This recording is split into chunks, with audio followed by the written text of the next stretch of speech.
Clarice here with 3 Irons Horse and Cattle Co. Welcome to another episode of Think Horseman. Today's episode is going to be a Gear Talk product review type video. We are going to talk about bits. And hopefully I'm not going to open up a can of worms about these bits, because I'm just going to talk about a real basic bit that we use a lot. And it's the snaffle. I think everybody probably has an idea of what a snaffle is. Hopefully you do. If you don't, drop a comment and we'll talk about it. But we use the snaffle a lot. We start a lot of colts, and they go into the snaffle. And then we'll get some outside horses in that are maybe riding around in some bits that they shouldn't be in. Maybe they need some more lateral work or something like that. And so we'll pop them back in the snaffle, kind of work on those issues, and then get them riding around in the bit that the owner wants them riding around in. Snaffles come in a variety of mouthpieces as well as cheek pieces.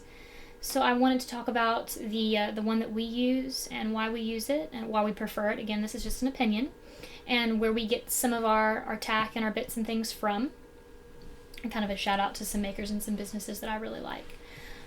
So the shop that I ordered these particular ones from, I just ordered 2 snaffles. Here they are.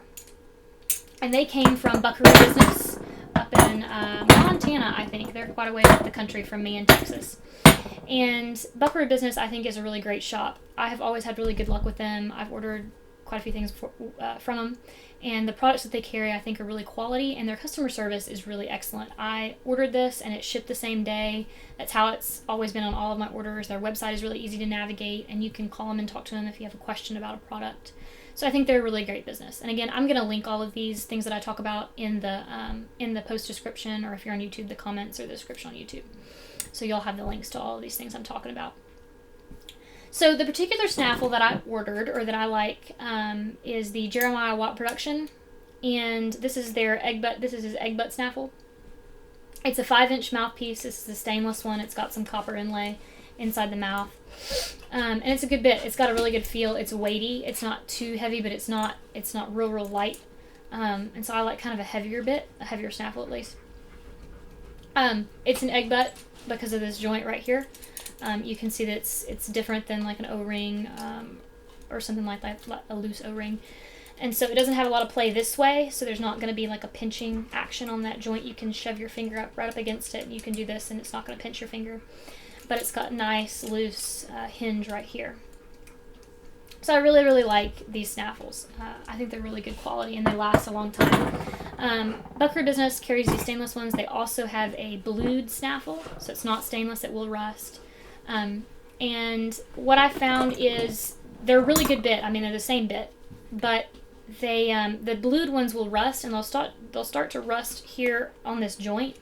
And then if you're not really good at cleaning them, like with a wire brush or something, and really particular about keeping them clean, they will start to gum up too much. And once they start doing that, they get sticky, and it's hard to get this nice fluid hinge action back. So get the stainless one. The blued is a little bit cheaper, but don't be cheap. Get the stainless one. Then I have this bit here. It is like an O-ring, so it doesn't have this joint right here. The ring, the cheek piece can go all the way through the mouthpiece. And it has a lot of play, like this, compared to those. And so sometimes you'll get a pinching action right here, like it's pinching my finger when I'm doing this. And it's also really light. I don't think it's made out of really quality material. It's real light compared to these, and I don't really like a light bit bouncing around in the horse's mouth like this. I feel like it's going like this as opposed to less slack. So I don't like the pinching action, and I don't like the weight of this bit. And also, I think these rings are just huge. They're like really big compared to these other ones. And the reason I like a weightier bit is because, like, if I pick up on this bit and then I release and I let go, I want that to give that release as quickly as it can. If it's a lighter bit, the feel of that release is going to be a little bit later, and it's not going to be as nice. So I don't particularly like this bit.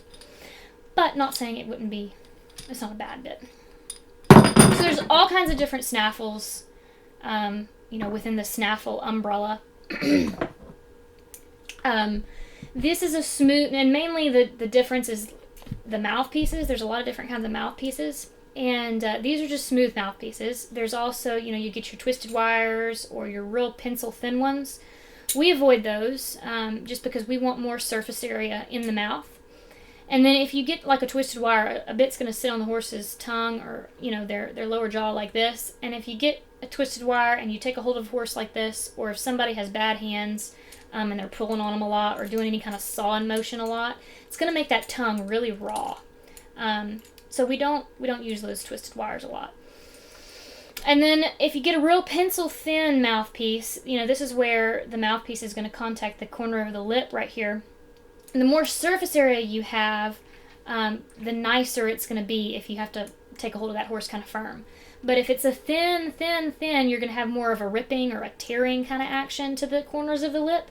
And so you're a lot less likely to sore one up right here on the corners of their lip with something like this if you do have to be firm with one. So those are the type of snaffles we use we've used for quite a while. There's also another maker named Tom Balding. He makes a lot of different bits. I'm sure you've heard Tom Balding.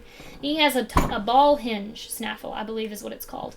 And it's sort of this, mechanically, it's about the same. This joint right here looks a little bit different, but mechanically it's going to be the same kind of bit. And but I think it's a really good bit. I don't have one here to show you, but I'll link it in the post. I've used one before. I think it's a good snaffle. So there's a couple of makers: Jeremiah Watt Productions, Tom Balding, Ball Hinge. I believe it's called the Ball Hinge. And Buckaroo Business is a place that carries some of these types of bits. So I hope I've given you kind of an idea of what I'm looking for when I look at a big wall of bits and I look at the snaffles. I kind of take them off the shelf and I feel of them and I see what they've got going on for them. So I hope I've given you an idea of maybe what you could look for if you're looking for a snaffle. And of course, if you have any questions, comment those, and we will try to answer to the best of our ability. I hope you enjoyed, and remember, be horseman enough.